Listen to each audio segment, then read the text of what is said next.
This video is from my series that walks you through how to build a career in film and television production. So, language of the industry. Let's start with how this industry operates and how it communicates. There is a language here. There is a shortcut. There is a way of being. There is a way of communicating, and it is very simple. There's lots of gossip. There's lots of sniping.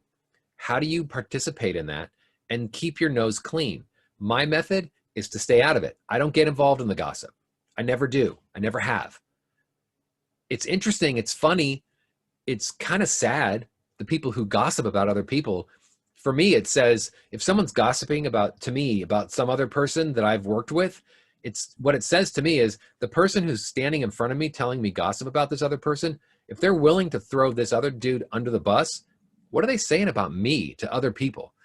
I can't trust that person. So gossiping and sniping, you're essentially telling the people you're talking to that you can't be trusted. So stay out of it. Stay the fuck out of it. It's amusing, it's funny, it's easy to get into, but try to stay out of it if you can.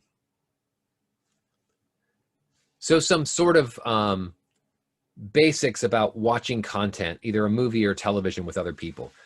And I'm not talking about your family or your dearest friends. I'm talking about your show friends, your industry colleagues. When you're screening a movie, never, never, never get up and leave until the last frame of that movie rolls and the lights in the theater turn on. When you stand up in the credits, like most people do in the theater, and I'm not saying you got to do it when you go spend $15 to go watch a movie. I'm talking about when you're watching with your industry colleagues. You let the credits roll. That is an industry habit. It is a custom. And if young people and new entrants into the industry don't do it, you're looked down on by the senior and mid-level managers. Always, always, always stay engaged. Read the credits. Don't look at your phone. Don't turn it on. Don't pick it up. Be respectful. Sit through the credits. If you don't, you will be viewed by the senior and upper level management people that you're just a kid, you're not serious, and that you don't belong in the industry and you won't last very long.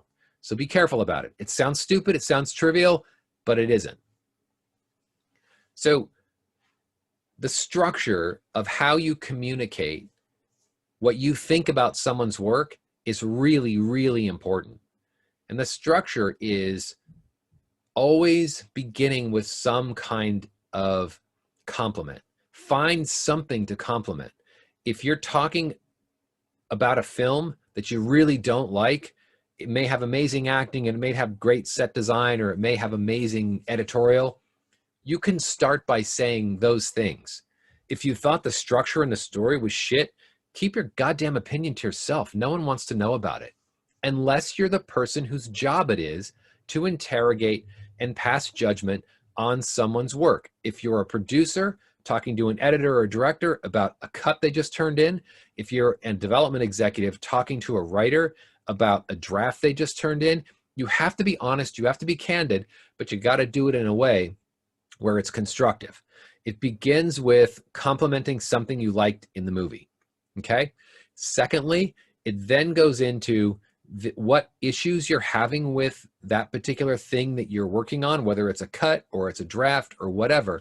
And those comments are always from the angle of constructive. Provide an example of why it doesn't work, not just, I didn't like it. You know, can we cut out 3 frames?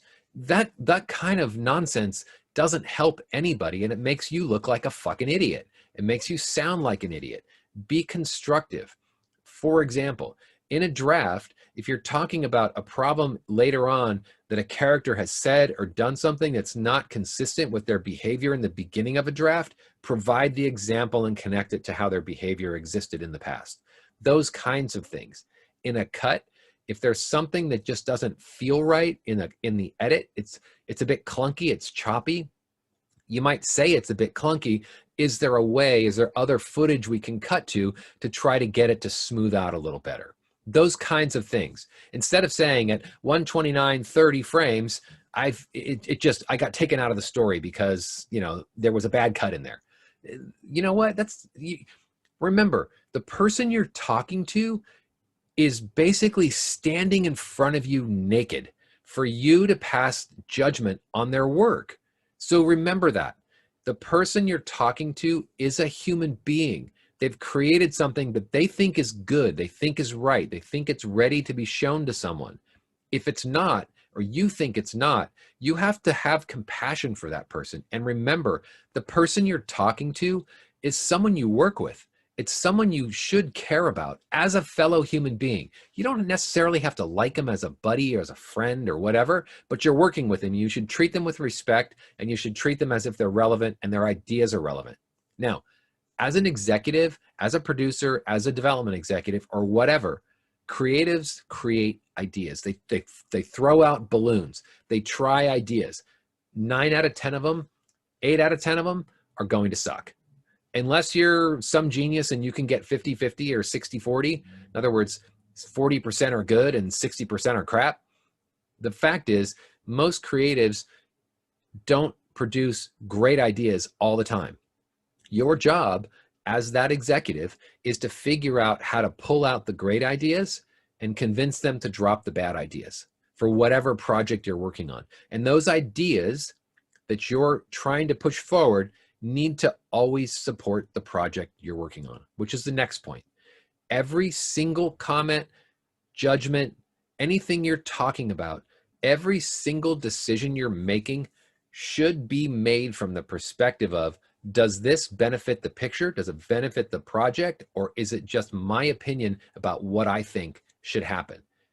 You got to think about it in terms of the project. If you do, you will keep your own arrogant and power position out of the conversation. It's about the project you're working on and not you and not your power in that place.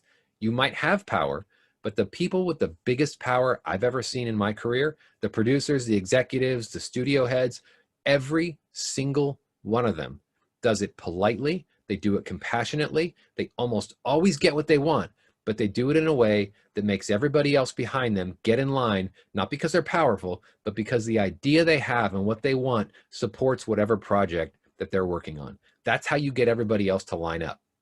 Otherwise, you're just a fucking dictator and you're trying to get a bunch of creatives to do what you want.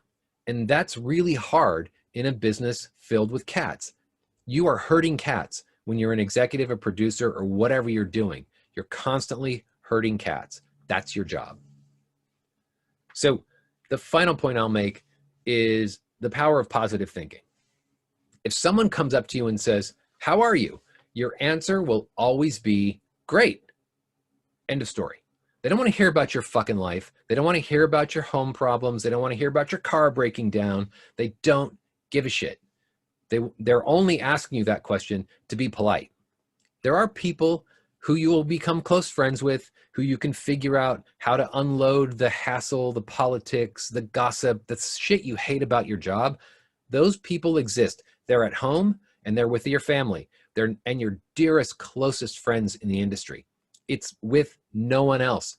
Keep it at home. Stay positive every single day. If you show up dour, uninterested, unimpassioned, bored, you know what? There's 1,000 people behind you who can do the job just like you can. And those people will get the job and not you.